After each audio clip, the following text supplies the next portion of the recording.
tengo una placa aterosclerótica así y tengo una placa aterosclerótica así. ¿Qué quiere decir? La bolita que ven al centro de la placa es la grasa, ¿ya? También se le conoce como core. Esta bolita de aquí es las moléculas que se van a encargar de inflamación, o sea, la grasa que va a promover la inflamación. Entonces, mientras más grande sea la bolita, mayor inflamación y mayor sintomatología con signos va a haber. Pero mientras más chiquita sea la bolita, el paciente va a ser más estable, ¿ya? Este de aquí, esta bolita chiquita, en donde ustedes ven una corteza, que es básicamente el grosor del endotelio, y una bolita de grasa bien chiquitita, eso es típico de una angina estable, ¿ya? Si ustedes ven esto de aquí es típico de una angina inestable, es decir, una corteza delgada que a cualquier cambio de flujo o cualquier cambio de presiones se puede romper y puede originar un infarto, ¿ya? Entonces eso obviamente es una placa que hay más riesgo de que se pueda romper, porque la angina inestable puede evolucionar un infarto suendocárdico o transpleural.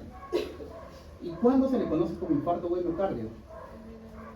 Cuando no solamente hay un núcleo grande, sino que esto se ha roto y ha formado un trombo. Es decir, el infarto o endocardio, la causa más frecuente no es aterosclerosis, sino es aterotrombosis, ¿ya? Mientras que las causas más frecuentes de angina estable y angina inestable es aterosclerosis, ¿ya? Y eso es diferente porque también tienen que saber la definición de arteriolesclerosis y aterosclerosis en general. ¿Por qué es necesario que sepan esto? Porque esto me va a ayudar a saber los síntomas de los pacientes, pero muy básico nada más. Angina estable, dolor de menos de 10 minutos, inicia en reposo y calma con el reposo. Perdón, inicia el ejercicio. Inicia el ejercicio y calma con el reposo, ¿ya? Angina estable, dolor de entre 10 a 20 minutos. El paciente está comiendo su canchita mientras mira su película, o sea, está en reposo y no calma con el reposo. Y el infarto o miocardio, aparte, obviamente, que tienen elevación de troponina, tienen un paciente que es un dolor de más de 20 minutos asociado a síntomas neurovegetativos. ¿Qué quiere decir síntomas neurovegetativos? Sudoración, odiaporesis, náuseas, vómitos, palidez, sensación inminente de muerte, etc. ¿Ya? Y cada una de estas tiene el tratamiento que yo le voy a dar a cada una va a ser totalmente diferente. O sea, por ejemplo, para infarto o miocardio, ustedes han escuchado que se tiene que dar, por ejemplo, fibrinolíticos. Yo no puedo dar a una angina inestable fibrinolíticos porque si le doy, hago que esa corteza chiquitita se rompa y sangre y se forme el aterotrombo. Entonces, cada medicamento es específico para cada circunstancia y aparte de eso tenemos una última que es la angina de Prince-Metal. Esa es una angina que se produce no por aterotrombosis, sino por vasoespasmo. Y el cuadro clínico especial de la angina de Prince-Metal es una paciente que se levanta por la noche y empieza con dolor de pecho, pero la causa más frecuente es un vasoespasmo del vaso coronario. Es una paciente joven, sin comorbilidades, no enfermedades crónicas, ¿ya? Y el tratamiento también ahí va a ser diferente que todos los demás. Por ejemplo, el de elección ahí es calcintagonistas y ya, bueno, eso lo van a hablar sus compañeros, ¿ya? Pero quiero que entiendan bien los tipos de angina para que puedan entender los medicamentos. Listo.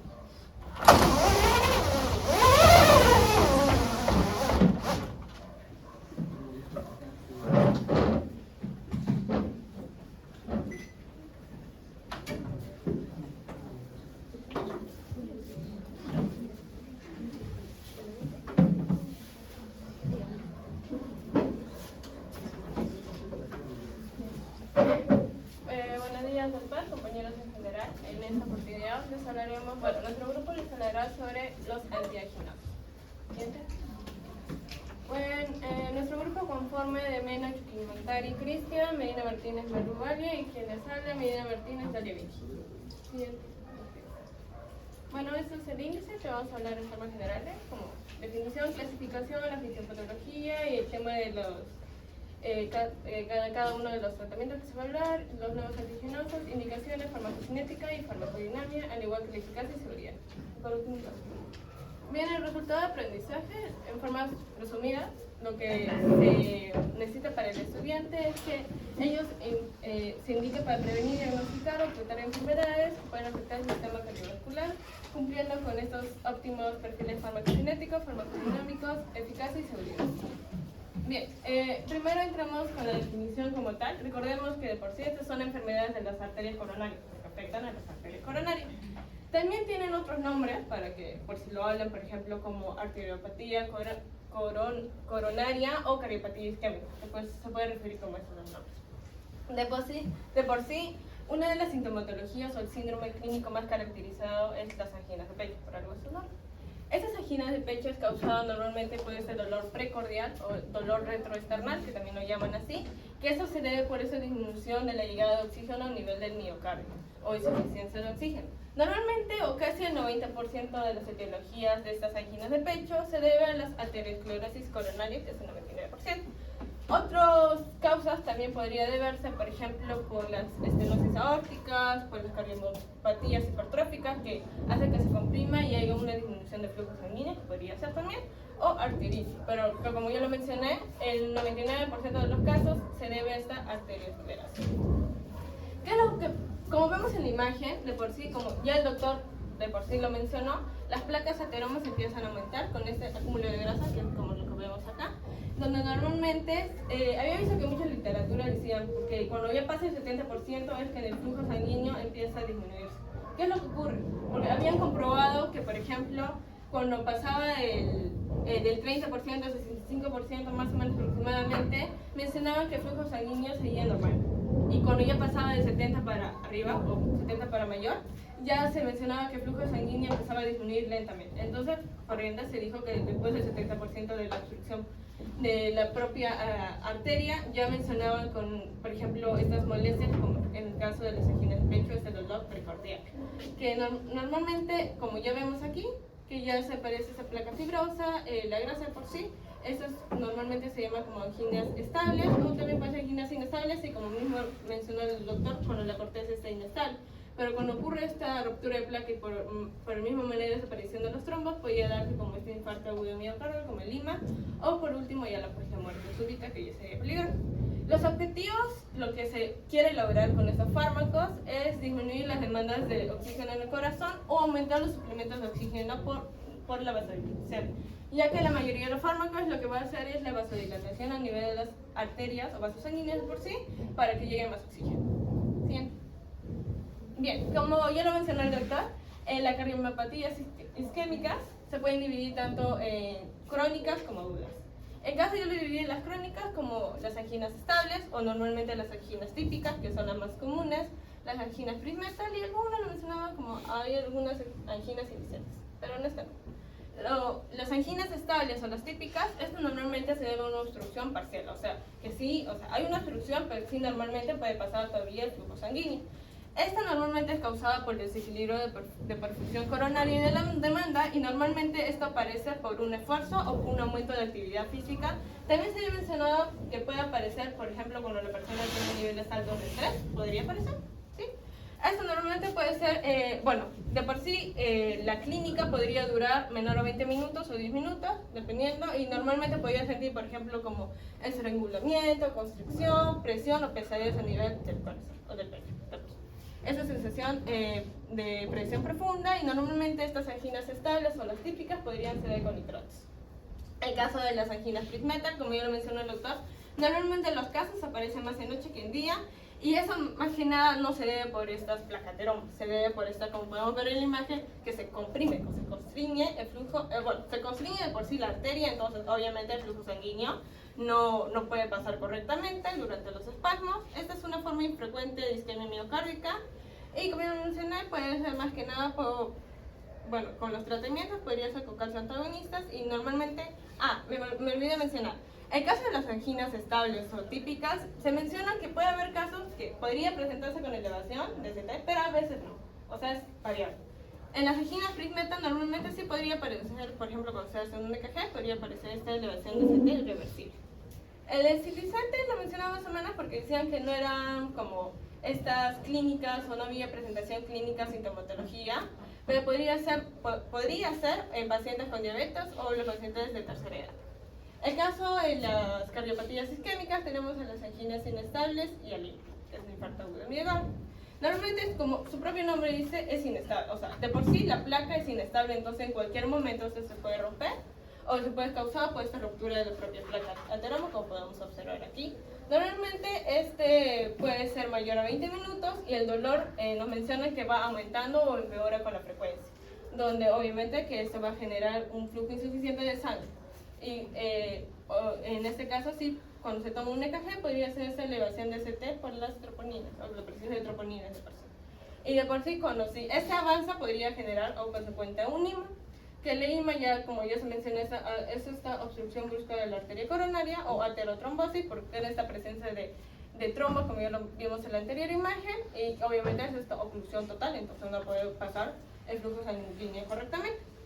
Además que esas IMAs, pero no lo va a tocar profundamente, pero por sí, de IMAs se dividen con elevación ST y sin elevación ST, y como el mismo doctor lo mencionó, cuando es con elevación ST es más grave porque afecta ya casi todas las capas del corazón a nivel transmural, a comparación del sin elevación de ST, que es solo a nivel de la subendocardia. Bien, la clasificación de los antianginosos, yo lo dividí según el mecanismo de acción. En aquí teníamos 4, los nitratos, los betabloqueadores, los bloqueadores canal de calcio, los otros, o también los nuevos, le llaman como los nuevos antianginosos. Tenemos, por ejemplo, los nitratos. ¿Qué es lo que, en forma resumida, es así? ¿Qué es lo que hacen los nitratos? Lo que van a hacer, normalmente su mecanismo, van a generar esta dilatación a nivel de las venas y de las arterias, tanto reduciendo la precarga como la postcarga, más que nada la precarga, haciendo que se disminuya la demanda de oxígeno y así pueda pasar el dolor a nivel precordial del corazón. Los ejemplos, por ejemplo, los más conocidos serían la nitroglicerina, el isosorbida de mononitrato y el dinitrato. El uso más que nada, como ya lo mencioné, es para un alivio rápido en ataques agudos de angina. Por ejemplo, si el paciente, vemos que en un momento está sufriendo este dolor precordial, con la sintomatología comprobamos que si es una angina de pecho, podríamos dar nitratos a nivel sublingual y podría ayudar a que le pase mejor. También tenemos a los betabloqueadores, que están, como su propio nombre dice, recordemos que de por sí los betas son simpáticos, entonces aumentar la... bueno, todo es simpático, ¿no? Toda la sintomatología es simpática. Entonces, si bloqueamos, ¿qué es lo que hacen? Disminuir. Entonces, van a disminuir la frecuencia cardíaca y la contractibilidad del corazón. Entonces, hace que se dilate. Entonces, que lleguemos a oxígeno. Y entre ellos tenemos, por ejemplo, el metoprolol, el bisoprolol, el atenolol. Estos son de por sí, porque en los betabloqueadores, recordemos que pueden ser selectivos, o sea, específicamente a beta 1, o no selectivos si es beta 1 y beta 2. Lo recomendable es que sea, o que utilicemos fármacos selectivos, que sea beta 1. Luego lo voy a explicar. Y el uso más que nada es para la prevención de angina estable y la reducción de la frecuencia de los ataques en caso de los pacientes.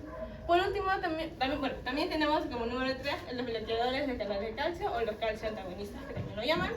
Que esto como que su acción también es relajar los vasos sanguíneos tanto de las arterias coronarias, aumentando el suministro de oxígeno al corazón, haciendo que disminuya de por sí este dolor precordial. En este grupo, los bloqueadores de canal de calcio diré, vamos a tener a dos grupos, que bueno, el nifedipina va a estar a los dihidropiridínicos y el verapamilo y diltiazem va a estar los no dihidropiridínicos, que ya lo van a hablar siguientemente. Y el uso más que nada es para anginas estables y vasoespásticas, o las anginas Fris-Meta, que también tiene otro nombre, ¿no? Y los otros, o los nuevos antianginosos, también tenemos a la ranolacina, que más que nada va a actuar a nivel de las mitocondrias del corazón, haciendo que se genere una mejor utilización del oxígeno. Tenemos a la ibibradina, que reduce la frecuencia cardíaca, y la trimetazidina, que actúa a nivel del metabolismo energético del corazón, que cumple diferentes.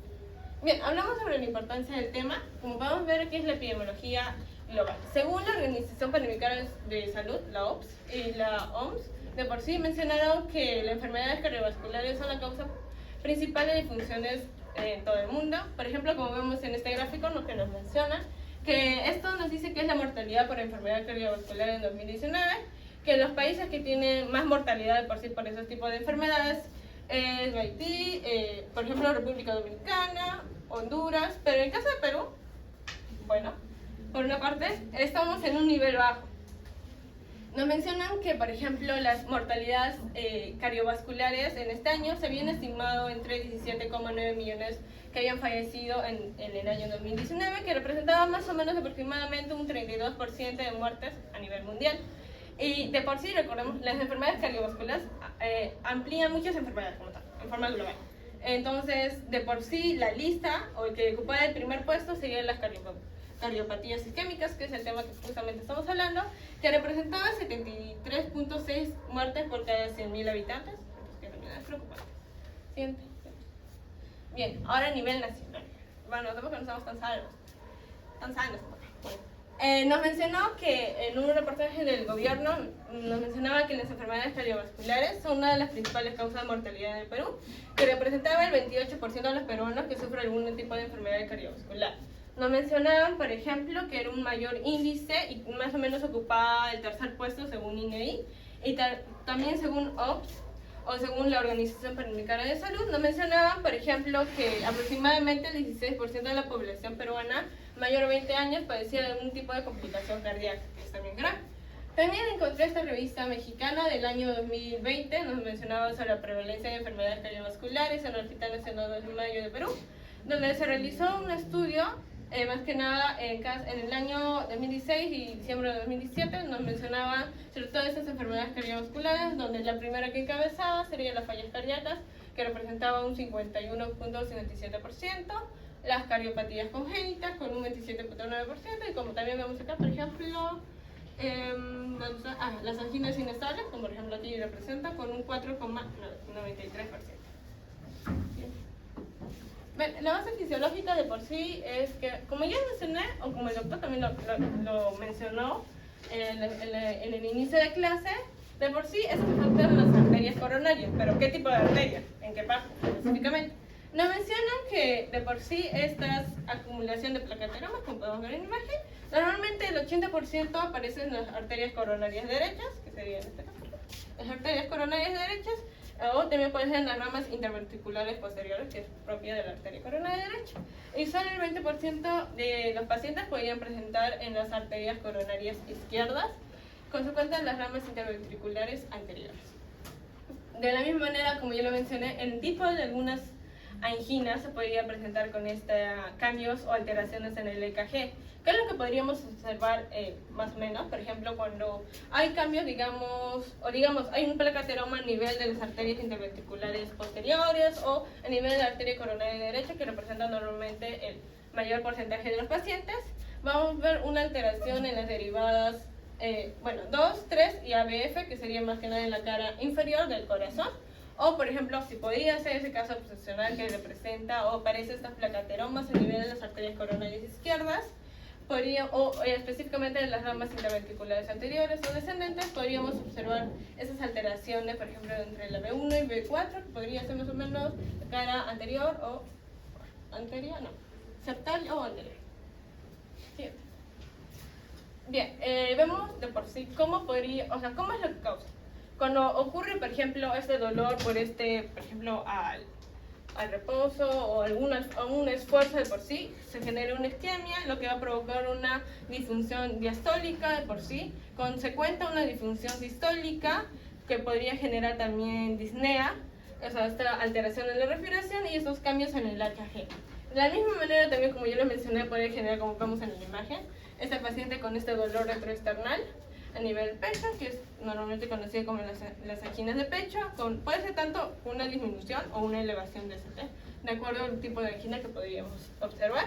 Bueno, los síntomas de por sí nos mencionan que normalmente aparecen en segundos, y de por sí ya con este dolor y estos cambios podría aparecer en minutos, de 20 a 10 minutos, dependiendo de qué tipo de angina estamos viendo, observando, y luego podría disminuir el dolor. Como yo lo mencionaba, normalmente se podría utilizar la nitroglicerina a nivel sublingual para que los dolores o todo este cambio se disminuyan, como vemos en el gráfico.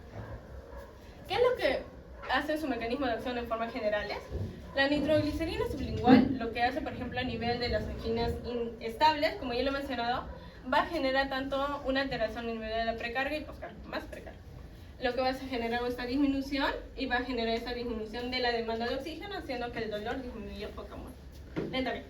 En caso de las anginas vasoespásmicas o las prismetas, lo que va a generar es vasodilatación coronaria, haciendo, por ejemplo, que se dilate a nivel... había visto que en algunos mencionaban como un tipo de segundo mecanismo, pero era como un postulado que no era específicamente tan verídico, pero igual lo quise poner, porque me parece interesante, que mencionaban que, por ejemplo, el caso de las anginas vasoespásmicas normalmente podría generar también zonas isquémicas. Entonces, ¿qué hacían los nitratos, específicamente de vía sublingual? Lo que generaban era un incremento a nivel del flujo o una vasodilatación, lo que aumentaba el flujo en los vasos colaterales, entonces haciendo que las áreas isquémicas disminuyeran. Siguiente. Dalia, Dalia.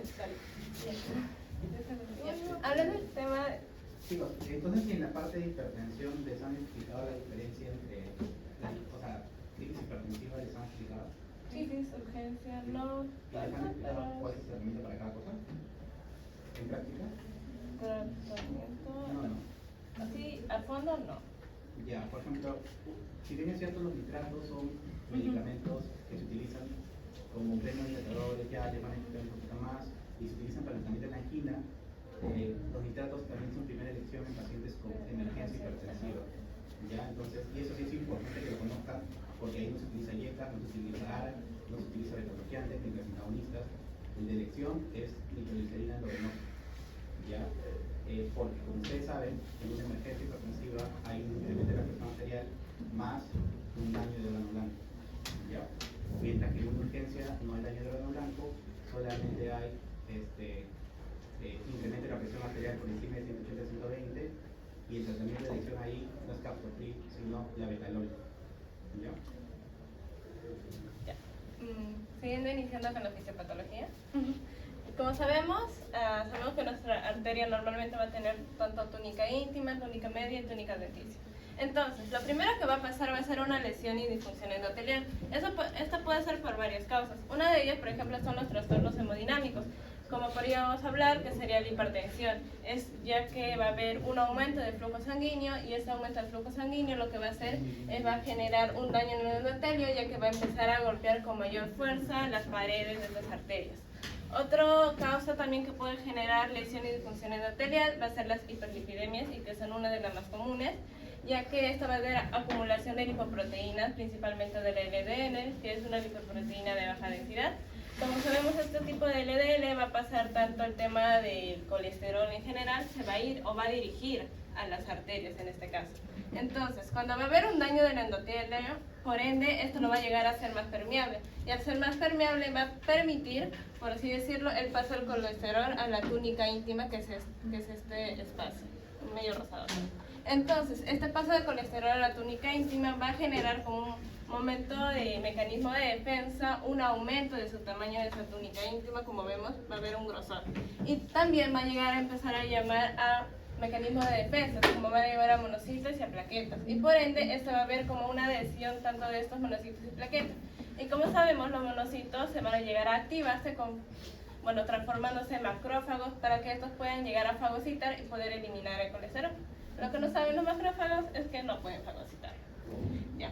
Bien, entonces estos macrófagos, al intentar fagocitar este colesterol, no van a llegar a fagocitarlo por completo, y también leí que entraban las células musculares lisas como una función de querer eliminar también este colesterol, pero no lo pueden hacer.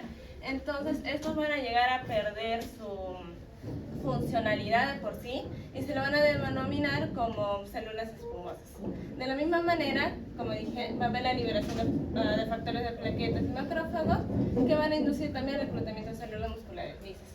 De la misma manera, los linfocitos T van a también ingresar, porque si los macrófagos ni las células musculares lisas no pudieron fagocitar por completo, van a entrar otros medios de defensa como los linfocitos T. Estos linfocitos T van a entrar principalmente en la túnica íntima y van a dar orden a plaquetas, a macrófagos, para que así se pueda ver una proliferación de células musculares lisas que van a encontrarse alrededor, así como tapándolos, haciéndoles como un embudo, por así decirlo. También va a haber el tema de la matriz extracelular y colágeno, que se van a empezar a formar dentro o alrededor de estas células espumosas, ¿no? Estas células espumosas también por varios factores, como el factor de crecimiento, van a empezar a engrandarse, por así decirlo, y van a empezar a salir de estas arterias, así generando, por ejemplo, las placas ateromas.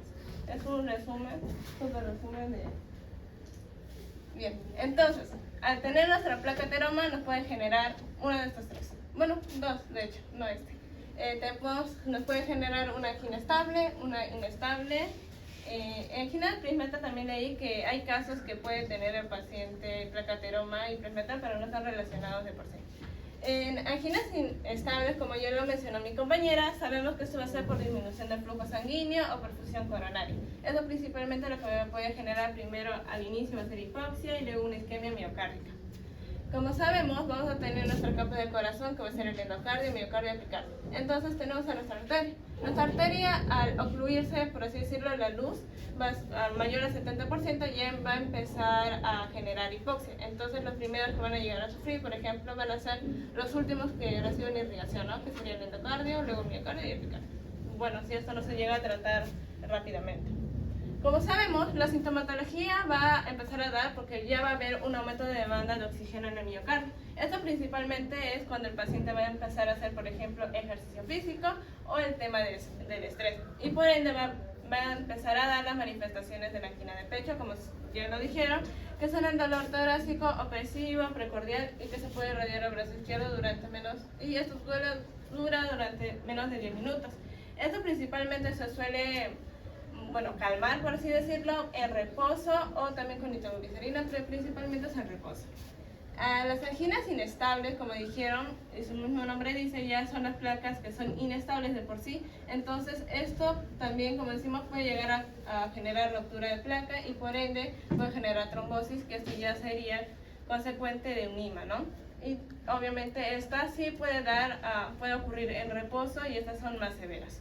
Y la Prismeta es causada principalmente por vasospasmos en las arterias coronarias, como sabemos. Y estos vasospasmos van a disminuir el flujo de sangre, por ejemplo, así generando los dolores que son principalmente nocturnos. Vamos a hacer intercambio, entonces te me Bueno, ya, de por sí, de forma general, los antianginosos, como objetivo general, es reducir la demanda de oxígeno a nivel del miocardio, como ya se mencionó anteriormente, así que disminuye los dolores de pecho. Se ha mencionado mucho que de por sí la primera línea serían los betabloqueadores, específicamente, como ya lo he mencionado, los betabloqueadores selectivos a beta 1. En caso de las segundas líneas se podría utilizar, por ejemplo, los bloqueantes canales de calcio, los nitratos y la ranoxalina. Se podría utilizar la segunda línea en caso de que no esté contraindicado en pacientes que no pueden utilizar betabloqueadores, porque de por sí, cuando se utiliza betabloqueadores, pero normalmente en caso de que no son fármacos no selectivos, o sea, tanto afectan a beta 1 como beta 2, obviamente, igual lo voy a mencionar, pero ya lo menciono igual, va a afectar a nivel de los pulmones, ya que recordemos que beta 2 está a nivel de músculo liso de los pulmones, entonces de alguna otra manera va a generar broncoespasmo, entonces no va a ser correctamente darle a pacientes asmáticos. Entonces no matan a ningún asmático. En caso de también, por ejemplo, si algunos pacientes o que tengan esas anginas y se les indican los betabloqueadores, sigue resistiendo, no persiste el dolor, se puede utilizar como la segunda línea de esta línea. O también nos mencionan que podríamos utilizar los nitratos con los dihidropiridínicos, que son los calciantagonistas, pero no se podríamos utilizar esta combinación de los no dihidropiridínicos porque nos podría causar uno de los efectos como la taquicardia refleja, que sería un poco más consecuente y que nos podría llegar a graves efectos. Y como último, la tercera línea, podemos utilizar la ranoxalina en caso de que ninguno de estos, en caso ni que de la primera línea y la segunda línea haya funcionado en nuestro paciente. Entonces, en forma general, ¿qué es lo que buscamos? Disminuir el consumo de oxígeno en el corazón. Entonces podríamos disminuir, tienes que bajar. ¿Qué cosa podrías bajar? Podrías bajar el nivel de gasto cardíaco por medio de los inotropismo, contractibilidad. Si bajas, disminuyes, relajación, o también puedes disminuir la precarga, como ya lo mencionaba antes. ¿Quién podría disminuir la precarga? Podrían ser los derivados de nitroglicerina o los nitratos, en este caso, que hace que disminuya la cantidad de volumen que va a llegar al corazón de por sí, haciendo que se evite el retorno y que se incremente demasiado el volumen del corazón, específicamente o normalmente más en las venas. O también puede disminuir la postcarga, que puede ser esa fuerza de oposición a nivel vaciamiento, que se va a disminuir. Y se va a lograr más que nada en caso de los calcioantagonistas o en caso también de los nitratos, y normalmente eso hace más efecto en las arterias. Bien, hablamos sobre ya de por sí el mecanismo de cada uno de los fármacos. Yo voy a empezar con los nitratos. Como yo lo mencionaba, de por sí el objetivo de los nitratos es disminuir la demanda de oxígeno a nivel de miocardio. ¿Qué es lo que ocurre? A nivel de células endoteliales vamos a ver que se va a producir el óxido nítrico de por sí. A través de la arginina y el oxígeno, y por medio del óxido nítrico sintetasa va a producir el óxido nítrico. Este óxido nítrico va a pasar a nivel de células musculares lisas, y este óxido nítrico va a estimular al guanilil ciclasa para que el GTP se convierta en GMP cíclico. Este GMP cíclico de por sí es un segundo mensajero, lo que va a producir, como ya lo mencionaba, la relajación del músculo liso.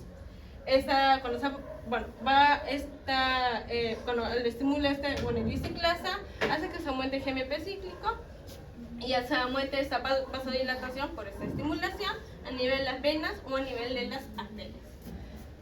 Como ya lo he mencionado, cuando se va a dar, por ejemplo, esta venodilatación, que también lo llaman esa vasodilatación a nivel de las pequeñas venas o vénulas, se va a disminuir la precarga, haciendo que se aumente, disminuye por sí el tamaño cardíaco y disminuye el gasto cardíaco por esta reducción de la precarga, que de por sí la precarga es el volumen de sangre del corazón a inyectar con cada tipo cada específica de contracción. Y el caso, como también se menciona, como una vasodilatación de las arterias o de las arterias pequeñas o arteriales de por sí.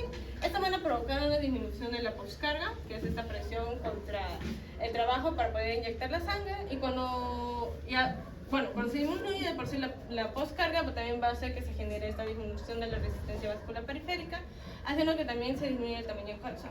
Estos dos tipos de acciones, que se disminuye tanto la precarga y la postcarga, va a hacer que de por sí se disminuya la cantidad de trabajo que el corazón necesita hacer. Y como el resultado que queremos tener es que se disminuya el consumo de oxígeno y que se aumente la entrega de oxígeno al tejido cardíaco, para así poder irrigar más que nada a nivel del tejido del corazón o a nivel del músculo cardíaco. 7. Bueno, es casi lo mismo, pero una resumida.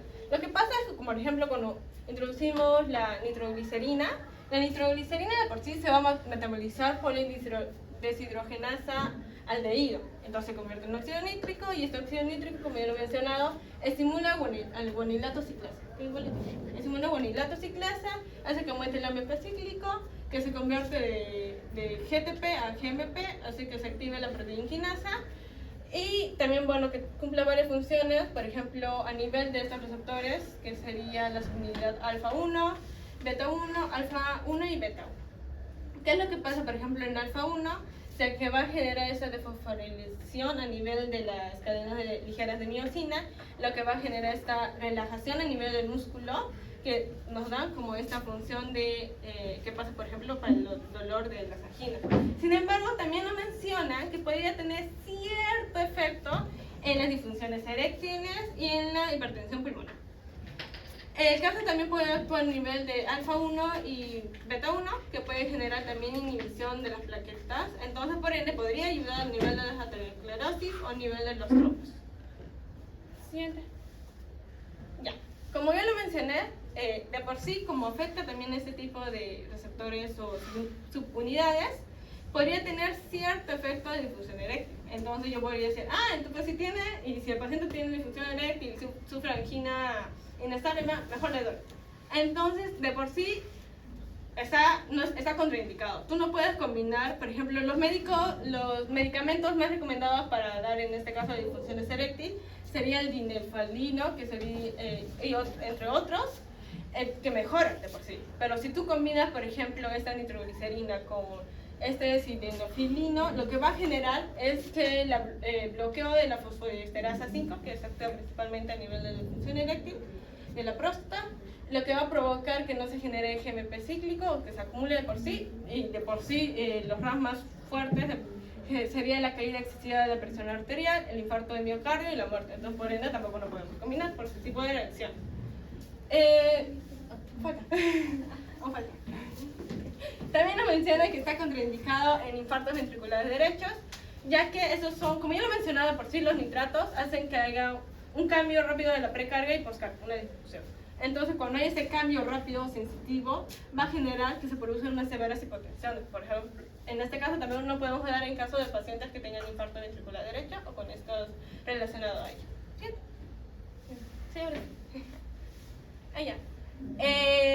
También ahí he visto que podría generarse la exposición continua de nitroglicerina. Sin embargo, no es tan común, pero lo quería mencionar, que nos podría ser con el caso del paciente toma tomen de por sí las nitroglicerinas, va a generar esta tolerancia a nitratos. Entonces, cuando se genera de por sí esta tolerancia a nitratos, se va a disminuir el tiol y va a aumentar el peroxinitrato. El peroxinitrato lo que va a generar de por sí es que va a bloquear los efectos de nitrato, o sea, va a bloquear la vasodilatación. Entonces, si no se genera esa vasodilatación, va a hacer que se genere más tazón isquémico. ¿Qué es lo que podríamos hacer? Por ejemplo, podríamos dar un carvedilol, lo que va a generar esa inhibición del peroxinato. Entonces, por sí, los nitratos pueden cumplir normalmente su función. O también se había mencionado que se puede utilizar los inhibidores de la YECA, lo que va a inhibir y puede generar normalmente los nitratos y generando normal la vasodilatación y que cumpla específicamente su vasodilatación específica. Y también se había mencionado que cómo podríamos hacer para que ya no se genere esta tolerancia a nitratos. Lo que se recomienda hacer es que se genere un periodo de 8 horas cada día libres de nitrato, especialmente en las noches, y así disminuía la tolerancia del propio paciente y ya no tenía esta tolerancia a los nitratos. ¿Y puede seguir suficiente? Yo sí.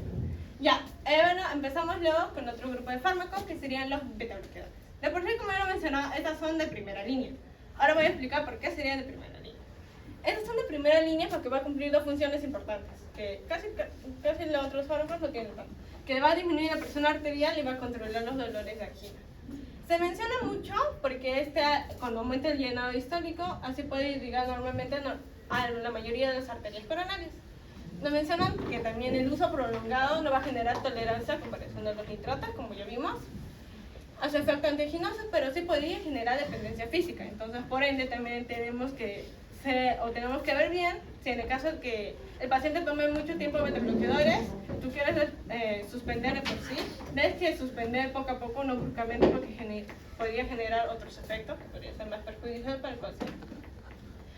De por sí, como ya sabemos, los beta, que es a nivel simpático, tienen esta subunidad de GS, que son las estimuladoras, que en forma resumida lo que va a generar es que va a activar la adenilato ciclasa, es lo que va a convertir en ATP a AMP cíclico, y va a activar a la quinasa o la proteína quinasa A, lo que va a hacer que aumenten los calcios o calcios intracelulares, y a nivel también del retículo endoplasmático por los canales de Sarker, que se aumenta más calcio intracelular, y eso hace su efecto a nivel de la actina y de la miyacina, generando esta contracción.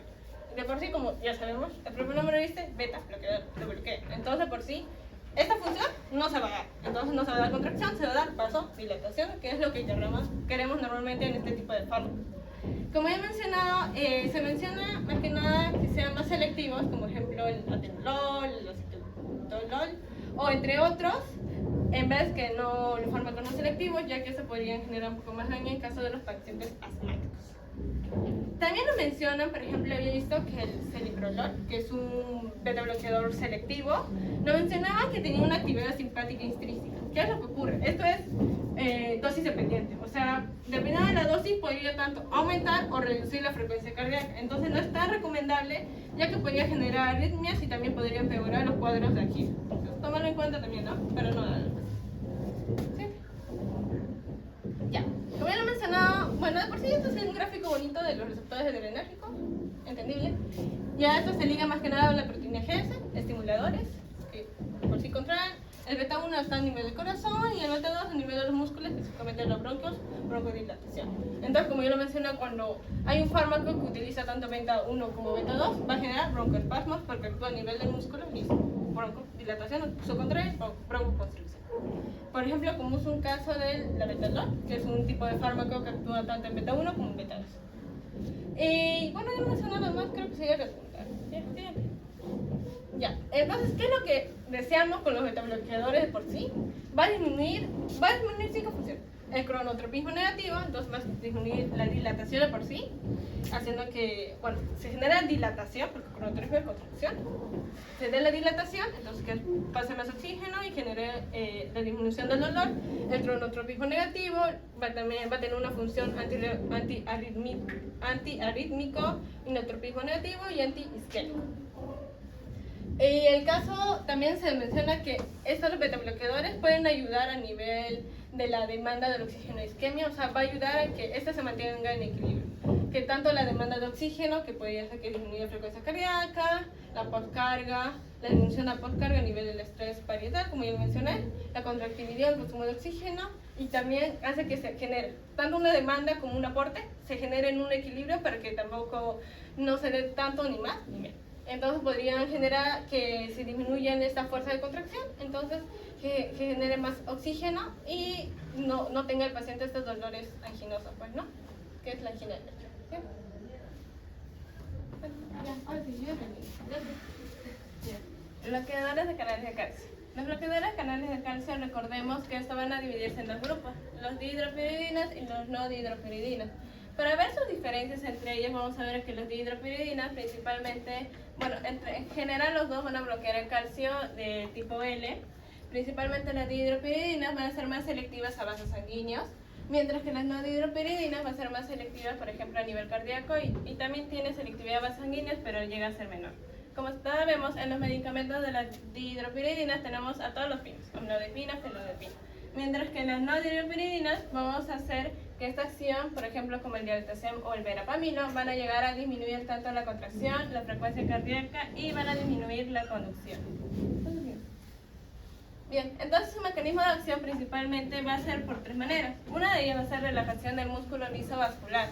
Esto principalmente, como ya lo dije, como su mismo nombre dice, bloqueadores de canal de calcio. Entonces van a unirse a los canales de calcio, específicamente a los del tipo L, y van a llegar a bloquear estos canales de calcio, previniendo la entrada de calcio hacia dentro de la célula. Y como sabemos, los calcios son contracción. Entonces, si yo hago que no ingresen, va a resultar en una vasodilatación, por ejemplo, de mi arteria.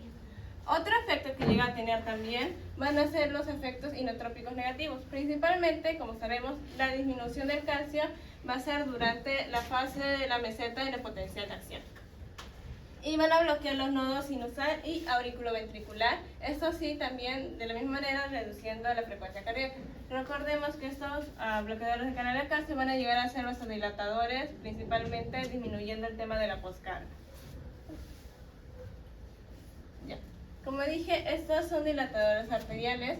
Como sabemos, ya lo mencioné, son no dihidropiridínicos y los dihidropiridínicos. Los dihidropiridínicos sabemos que, por ejemplo, la amlodipina va a ser de acción más larga y su biodisponibilidad oral máxima, que esto ya lo van a mencionar el tema de la farmacocinética y farmacodinamia. También el tema de la acción, nifedipina en general. Como sabemos, los dihidropiridínicos van a actuar principalmente, como ya lo mencioné, en músculo liso, en vasos sanguíneos. Mientras que los no dihidropiridínicos, mayor efecto en corazón, pero menos efecto en vasodilatador, para así poder diferenciarlos entre los dos grupos y poder ver, por ejemplo, que los dihidropiridínicos serían, a veces en situaciones, sería mejor utilizarlos. Entre los efectos adversos tenemos, por ejemplo, la cefalea, que es lo más común, y los edemas en tobillos, que causa por la dilatación precapilar que se suele tener. También otro de los efectos, como ya lo mencioné, de estos bloqueadores de canal de calcio, ya que sabemos que se van a ir principalmente a músculo liso, no solo va a ser músculo liso de los vasos sanguíneos, también va a ser músculo liso de otros lugares, por ejemplo el tubo digestivo, lo que puede generar un RAMS, que sería las constipaciones. Y también se recuerdan el tema de los bloqueos auriculoventricular y sinoauricular. Este bloqueo de auriculoventricular, por ejemplo, va a estar contraindicado, que se le puede dar, por ejemplo, los verapamilos, que son los no dihidropiridínicos, contraindicados contra los betabloqueadores. ¿Por qué? Porque estos ambos suelen deprimir el nodo auriculoventricular. Entonces, y dos medicamentos que suelen deprimir este sistema va a ser contraindicado y por ende puede generar zonas perjudiciales para el paciente.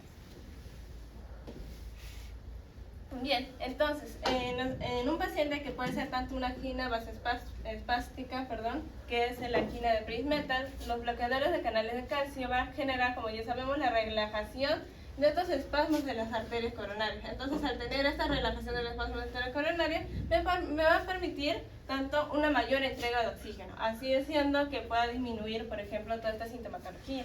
En la angina estable, como sabemos, los bloqueadores canales de calcio van a disminuir estos dolores anginosos que los pacientes suelen presentar. Esto principalmente al disminuir la demanda cardíaca del oxígeno, puede ser por dos maneras, ya que va a disminuir la frecuencia cardíaca y la contractibilidad y puede disminuir la presión arterial a través de la poscara.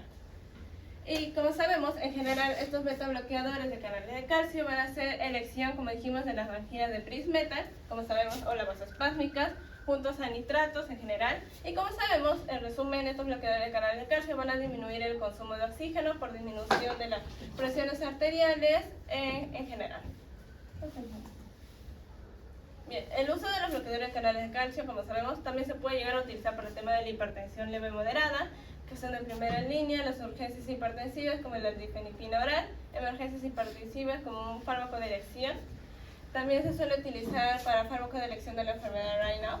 La enfermedad de Raynaud prácticamente son trastornos que afectan a los vasos sanguíneos, que va a ser como un vasoespasmo en los vasos, y esto va a llegar a afectar, por ejemplo, va a ocurrir en momentos de estrés o momentos de frío, lo que va a generar vasoespasmos tanto en los miembros superiores e inferiores y en las extremidades, lo que va a parecer como una coloración, como una hipoxia, ¿no? Entonces estos bloqueadores de canales de calcio son de buena elección en estos casos. También sabemos que las dihidropiridinas, excepto por ejemplo el nimodipino, pueden servir como la hipertensión de angina, como la Prince-Metal, como ya lo mencioné, el fenómeno de Raynaud, y el tema de la nicardipina y clevidipina para urgencias y emergencias hipertensivas, y el nimodipino en temas de hemorragias subaranoideas que previenen principalmente de vasoespasmos cerebrales. Y las no dihidropiridínicas como hipertensión también suelen ser para anginas y fibrilaciones auriculares, ya que está el tema de ya que actúa también el tema de la conducción. Ya, esto es el algoritmo de tratamiento para mejorar los síntomas en pacientes con angina estable. Por ejemplo, tenemos que al tener una cardiopatía isquémica estable, bueno, se puede dar tratamiento básico, ¿no? El tema de modificación de estilos de vida, que lo voy a mencionar más adelante. Estos síntomas de angina van a llegar a presentarse, entonces se le da en primera instancia la nitroglicerina sublingual para un alivio inmediato.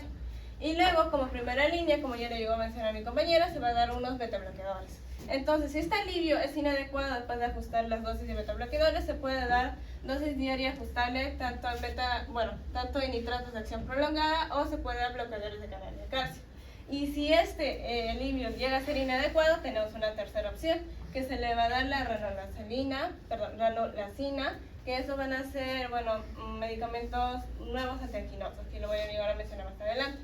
Estos tratamientos para la angina estable, que es la ranolazina, su mecanismo de acción va a bloquear tanto a canales de sodio, potasio, y va a ser un inhibidor parcial de la oxidación de ácidos grasos. Bien, por ejemplo, ¿cómo bloqueo sodio y cómo eso puede poder llegar a influir en el tema de las anginas? Cuando esto va a disminuir, va a hacer que al bloquear los canales de sodio, va a disminuir el sodio a nivel de estas células. Entonces va a generar un fallo en los intercambiadores tanto de sodio y de cloro. Y cuando va a haber este fallo de estos intercambiadores, por ende también va a llegar a disminuir sodio, cloro. Sí, me confundí. Sodio, cloro. ¿Cloro qué? Bueno, va a disminuir el tema de sodio, cloro. Bueno, va a disminuir la contracción por medio del calcio. Y va a disminuir la demanda del oxígeno. Entonces, este va a estar utilizado en caso de que sea casos resistentes o no responda, como ya lo iba a mencionar, a los beta-bloqueadores o a los beta-bloqueadores, como pueden ser los dihidropiridínicos o no dihidropiridínicos. Y un efecto beneficioso también que llegué a leer fue que va a disminuir el riesgo de fibrilación auricular, y como ya lo iba a mencionar, va a estar contraindicado en fármacos que prolongan el QT y en fallos hepáticos. Ya, en los nuevos antianginosos, como ya lo voy a mencionar, que es la ranolazina, que esto ya llega a bloquear el tanto del sodio y por ende va a bloquear el calcio. Tenemos luego a la ivabradina y la trimetazidina. La ivabradina, como ya se llega a ver, va a reducir la frecuencia cardíaca, o sea, son fármacos radicalizantes. Esto va a utilizarse como sustituto, por ejemplo, de beta-bloqueadores. Si los beta-bloqueadores no llegan a funcionar, si la frecuencia cardíaca sigue siendo de 75 o mayor usando estos beta-bloqueadores. La ibobradina principalmente va a bloquear a los canales de sodio, que van a ser los NAFI, y esto va a disminuir el potencial de acción principalmente en la fase 0. Uno de sus efectos adversos va a ser, por ejemplo, la prolongación de QT. Entonces, por ende, no se está contraindicado contra los beta bloqueadores, como ya llegamos a mencionar, y también contra los no dihidropiridínicos, que sería el de altoción y verapamilo, porque recordemos que esos también van a actuar en el tema de las fases, principalmente en el calcio, que sería la fase 2. Ya, luego tenemos a la trimetacidina. La trimetacidina también va a ser un inhibidor de la PFOX, que son factores de oxidación parcial de ácidos grasos, y por ende esto va a aumentar la glicólisis en el corazón y, bueno, obviamente si aumenta la glicólisis disminuye ATP en mi corazón, así disminuyendo el oxígeno y la demanda. Las indicaciones, esta de la Sociedad 2019, factores de riesgo, pasa el siguiente. Esta es la del 2024. La de 2024 va a ser la evaluación inicial, como sabemos va a ser historial, sintomatología, exploración física, electrocardiograma en reposo, esto principalmente para identificar la causa no cardíaca o tratar causas subyacentes. También va a ser la sintomatología cardíaca con anginas, insuficiencia cardíaca y la evaluación aguda del servicio de urgencia. El paso 2 va a ser la evaluación adicional, principalmente evaluar la clínica de las enfermedades de las arterias coronarias obstructivas, tanto por medio de ecocardiografía, reposo de ecocardiogramas en esfuerzo.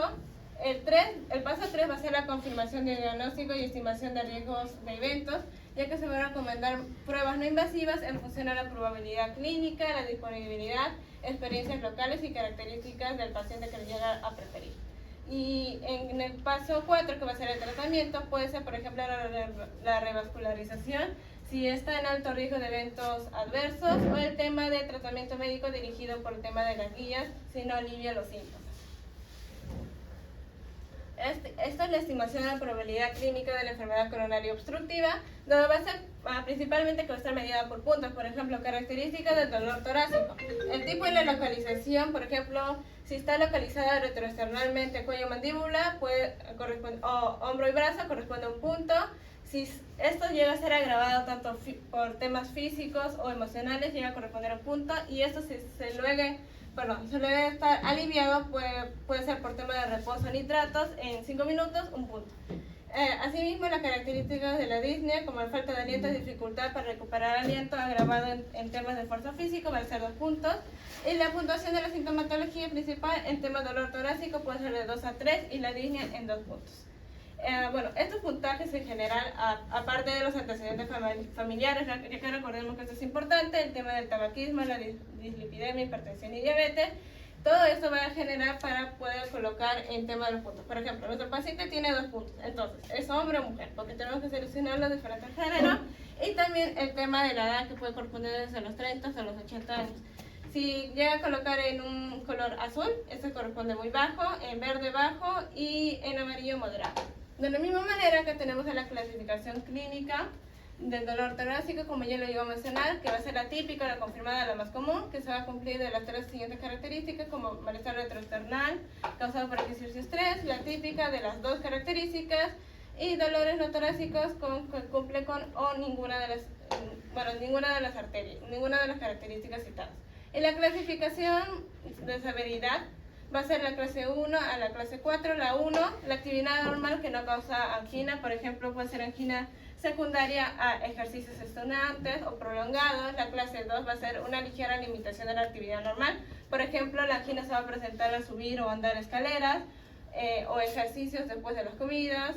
La clase 3 va a estar marcada por la limitación de actividad física normal. Esto quiere decir que se va a presentar, por ejemplo, al caminar o en 2 manzanas, en un tramo de escaleras, ya va a empezar a presentar estas limitaciones. En la clase 4 va a ser la incapacidad de realizar cualquier tipo de actividad física sin el malestar o la angina que va a mencionar. Líneas de tratamiento. La línea de tratamiento, como sabemos, son los betabloqueadores o los bloqueadores de canal de calcio. Ya como lo mencioné, van a ser principalmente los de primera línea o los de segunda línea, y las tercera línea se puede agregar fármacos. Por ejemplo, si ya no llegan a funcionar, ya vamos a poner, por ejemplo, los nuevos antianginosos, que serían la ranocelina o la trimetazidina, dependiendo el tema del paciente. ¿Sí? Como dijimos, son las líneas de tratamiento farmacológico, como ya lo mencioné, van a ser los bloqueantes de calcio, como el anodipino, nifedipino, que serían los dihidropiridínicos, y verapamil de actuación los no dihidropiridínicos. Recordemos que estos, añadir betabloqueadores si tu lado no funciona, no de acción corta por reflejo, y las RAMs típicas, como ya le iba a mencionar a mi compañera, puede llegar a generar taquicardia refleja en temas de los no dihidropiridínicos. En los nitratos sabemos que se puede dar en tratamiento sintomático o, bueno, si no mejora y para la evolución. Pueden dividirse en dos, en cortos, en prolongados. Los cortos va a ser, por ejemplo, la nitroglicerina, y los prolongados el dinitrato disosorbido, un ejemplo. Y los moduladores metabólicos como la ranosalina, que son los nuevos antianginosos, estos van también, como yo les dije, son bloqueadores parciales de colesterol, colesterol, y eso van a disminuir las placas de ateroma, es una de ellas que también pueden tener. Y las prevenciones secundarias principalmente van a ser para evitar eventos ateroscleróticos o poder proteger a nuestro corazón, como ejemplo antiagregantes, que son la aspirina, el clopidogrel, que el clopidogrel se utiliza si la aspirina está contraindicada también, y antirremodelativos cardíacos como los YECA y los ARA. Bueno, son las líneas de tratamiento farmacológico, casi lo mismo de acá. Y estas son las posibles combinaciones de los fármacos. Por ejemplo, los que son líneas verdes son las combinaciones útiles, como los dihidroperinídicos, los betabloqueadores y los nitratos que se pueden combinar. Bueno, estas en estas. Y están en ocasiones. Las de rojo son las no recomendadas, como los no dihidropiridínicos, como el diatezón verapamila y la imiperamina, como ya lo iba a mencionar, ya que estos actúan el tema de la potencial acción. El límites de tratamiento no farmacológico principalmente son tratar los factores de riesgo, porque de nada sirve darle a tu paciente las pastillas si al final de cuentas no deja, por ejemplo, de fumar, no hace dieta saludable, no hace actividad física. También el tema del peso saludable es recomendable, y la nutrición recomendada, como elegir esto, como los vegetales, las frutas, legumbres, dejar estos como las comidas rápidas, las sodas, las bebidas alcohólicas, y evitar, por ejemplo, estos como son alimentos horneados en general. Ya para terminar, bueno, la farmacocinética de los antianginosos, en un primer momento mencionar que pues la absorción tanto para el atenolol, la nitroglicerina isosorbida, más que todo es por vía sublingual, aunque la mayoría es por vía oral también, tanto el atenolol o como el nadolol.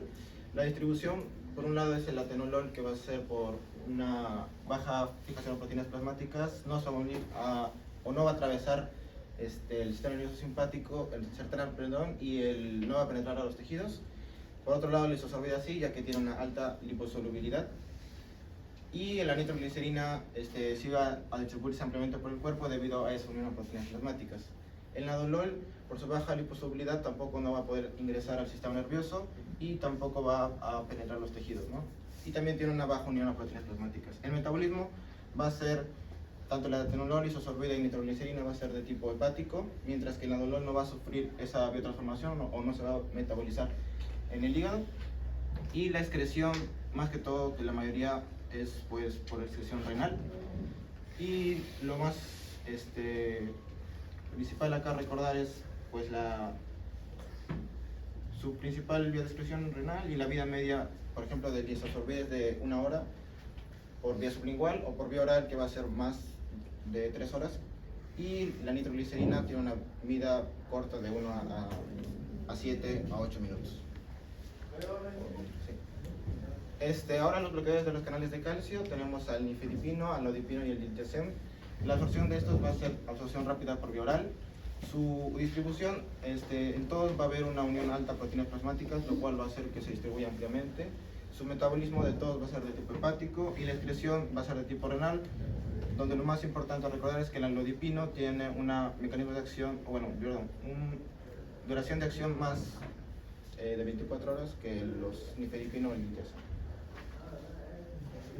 Con respecto a la farmacodinámica, los nitratos van a activar a la guanil ciclasa, lo cual transforma ese guanosin trifosfato en el guanosin monofosfato, lo cual va a permitir la relajación del músculo liso de los vasos arteriales y también venosos. Todos van a tener una eficacia elevada, y el inicio de acción va a ser bastante rápido en todos. Su duración de efecto, el que tiene más va a ser la isosorbida mononitrato. Las dosis van a variar entre cada nitrato, siendo la isosorbida mononitrato la que tiene más dosis, ¿no? 20 miligramos por 2 horas. Y la potencia va a ser alta en todos y pues va a tener que ser regulada, ya que puede ser un uso prolongado de nitratos puede generar tolerancia farmacológica. En cuanto a los beta bloqueantes como el atenolol, este es un antagonista de los receptores beta 1. Su principal modo de acción es pues, reducir la frecuencia cardíaca, el gasto cardíaco y la presión arterial.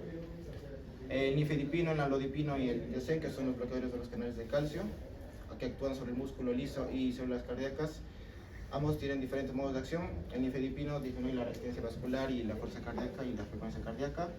El nalodipino va a reducir el consumo de energía del miocardio y el IDC disminuye la resistencia vascular, la fuerza cardíaca y la frecuencia cardíaca. La eficacia es alta en todos. Su inicio de acción y efecto máximo va a variar también, siendo un nalodipino con un inicio de acción de 2 horas y el efecto máximo siendo mayor también en el nalodipino de 6 horas. El efecto va a ser mayor en el atenolol con 24 horas y la dosis va a ser más alta en el atenolol con 100 miligramos por día, siendo la potencia alta los bloqueadores de calcio y el atenolol siendo de una potencia media. Y bueno, el atenolol puede ocasionar efecto rebote, que quiere decir que si deja de tomar ese fármaco, pues va a ocasionar otra vez todos los síntomas, un detenimiento abrupto de ese fármaco. Y bueno, el linfedipino, el odipino y el ITC no va a tener efecto posterior. Con respecto a la eficacia, este primer artículo habla sobre el sibotentán. El sibotentán es un fármaco experimental que se va a usar, o más que todo se creó para ser un anticancerígeno, para evitar inhibir la endotelina A y así evitar la proliferación de células tumorales, pero en este artículo lo relacionaron con el efecto antianginoso y el fenómeno de flujo coronario lento y se evidenciaron buenos resultados. Con respecto a este otro es sobre la empagliflozina, la cual se utiliza en pacientes con diabetes tipo 2 y en la angina refractaria. Que la angina refractaria es aquel en el cual ya sea no va a haber ese dolor que va a tener el paciente no se va a solucionar con algún tratamiento común y por eso lo han unido con esta empagliflozina y se ha encontrado buenos efectos para mejorar esa angina en el paciente. Y esta última que es sobre la ibabrandina, que es que pertenece al grupo de los nuevos antianginosos y lo han combinado con betabloqueantes para así tratar la angina estable y se reduce significativamente la frecuencia cardíaca, los ataques de angina y también disminuir los nitratos, como sabemos puede causar uso prolongado de tolerancia y así mejorar la angina de pecho. Con respecto a la seguridad, bueno, el atenolol, su reacción adversa es que pues al disminuir la presión va a ocasionar bradicardia, va a ocasionar también que el paciente tenga enfermedades frías, fatiga, trastornos gastrointestinales, la isosorbida, el nitrato va a ocasionar hipotensión, taquicardia, cefalea, mareos, la nitroglicerina de la misma manera cefalea, náuseas, vértigos, hipotensión en este caso. En cuanto a las contraindicaciones, el atenolol, personas con hipersensibilidad de atenolol, no usar también en casos de shock cardiogénico o acidosis metabólica, también no usar, en los pacientes ancianos reducir un poco la dosis. En cuanto a la isosorbida, igualmente hipersensibilidad a la isosorbida, asimismo no usar en pacientes con shock cardiogénico y en niños no es cosa recomendable, asimismo no usar en pacientes con infarto de miocardio, también en pacientes con presión arterial sistólica menor a 90 y la nitroglicerina, igual hipersensibilidad a la nitroglicerina, personas con anemia grave, insuficiencia miocárdica, pacientes con hipotiroidismo o desnutrición, enfermedad renal, hepática grave. Y bueno, en cuanto al embarazo, lactancia, la atenolol tiene categoría C, que quiere decir que puede ocasionar, o se sospecha que puede ocasionar daño fetal, sin embargo, este daño puede ser reversible, no produce malformaciones y pues también es clasificado como categoría D, que quiere decir que puede ocasionar daño fetal y también con malformaciones. El isosorbida es de categoría B, quiere decir que no se ha evidenciado que puede ocasionar daño fetal, tampoco en lactantes. La nitroglicerina de la misma forma categoría C y no causa no dar en lactantes. Puede interaccionar con el atenolol, con los bloqueadores de calcio, AINES, antiarrítmicos, lisosorbida con vasodilatadores, antidepresivos, betabloqueadores, YECA, la nitroglicerina con los AINES, los YECA, diuréticos, antibloqueantes, antihipertensivos, antidepresivos, tricíclicos. Y bueno, hay que monitorar más que todo al dar el medicamento la presión arterial y la frecuencia cardíaca. Y bueno, el nadolol también, al ser un beta bloqueante, va a ocasionar similar al atenolol, la disminución de la presión arterial, la bradicardia, trastornos del ritmo, conducción, broncoespasmo. El nifedipino, los cefalea, mareos, así igual como el amlodipino y el dictiazem. Las contraindicaciones y precauciones, igual en todas personas con necesidad de estos medicamentos. El nadolol, no usar en personas asmáticas, con bradicardia sinusal. El nifedipino también no usar en shock cardiovascular. El amlodipino tampoco usarlo en shock cardiogénico. El dictiazem, en personas ancianas también. Y el embarazo o lactancia, pues igualmente el nadolol es categoría C y hay que tener precaución en la lactancia porque el nadolol se excreta. El nadolol, como se mencionó, no va a hacer metabolismo hepático, sino se excreta nada más. El nifedipino categoría C y el amlodipino es categoría C también. Y el diltiazem es categoría X, o sea que por ningún motivo vamos a usar diltiazem en una persona embarazada. Las interacciones, el nadolol con los antagonistas de calcio, AINES, el nifedipino, el YECA, los antagonistas de los receptores de la angiotensina, el nodipino con los inhibidores de la proteasa, bloqueando los receptores beta-adrenérgicos y diuréticos, y el diltiazem contraindicado contra la ivermectina. Y el monitoreo, igual ver la presión arterial y la frecuencia cardíaca del paciente. Bueno, como caso clínico, es una persona de 57 años que es fumadora y que acude a consulta porque siente presión en el área retroesternal. Se evidencia que hace 4 meses tiene dolor torácico opresivo, que se irradia el cuello, también le falta aire y que eso apareció cuando realizaba cierto esfuerzo, como subir 2 pisos o en algún momento de estrés, y esto desaparecía después de unos 5 minutos. No presentaba síntomas que indicaban insuficiencia cardíaca y negaba también tener palpitaciones, y en la exploración física muestra una constitución pícnica, o sea un cambio de color, y se aprecia una presión arterial elevada de 155 a 95 y la frecuencia también de 89 latidos por minuto. En ambos hemitórax se expandían normalmente y no había ruidos agregados a la auscultación respiratoria. Y bueno, acá la pregunta es ¿qué tipo de angina tendría el paciente? ¿Una estable o una inestable?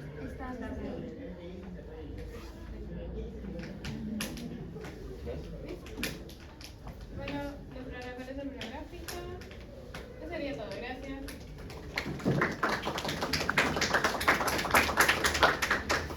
Ya chicos, como no tenemos mucho tiempo, ustedes igual ya tienen nota, solamente como adicionales. ¿Cuáles son los beta-bloqueantes que mejoran la supervivencia cardiovascular? Ya tienen nota ya. ¿Cuáles son los beta-bloqueantes que mejoran la supervivencia cardiovascular? El atenolol.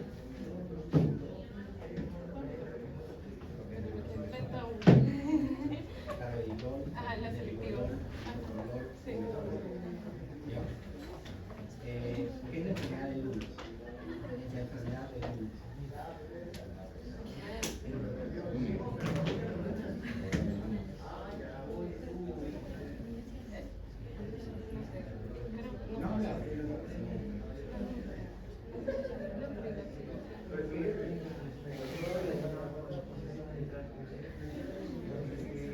Cuando está en un lugar donde está trabajando, continuamente comienza a tener síntomas. El fin de semana presenta síntomas. El final de es exposición crónica por nitratos. Ya, o sea, el paciente consume nitratos y está expuesto a nitratos por el trabajo durante la semana, no va a tener efecto farmacológico y durante el fin de semana va a tener reacciones adversas.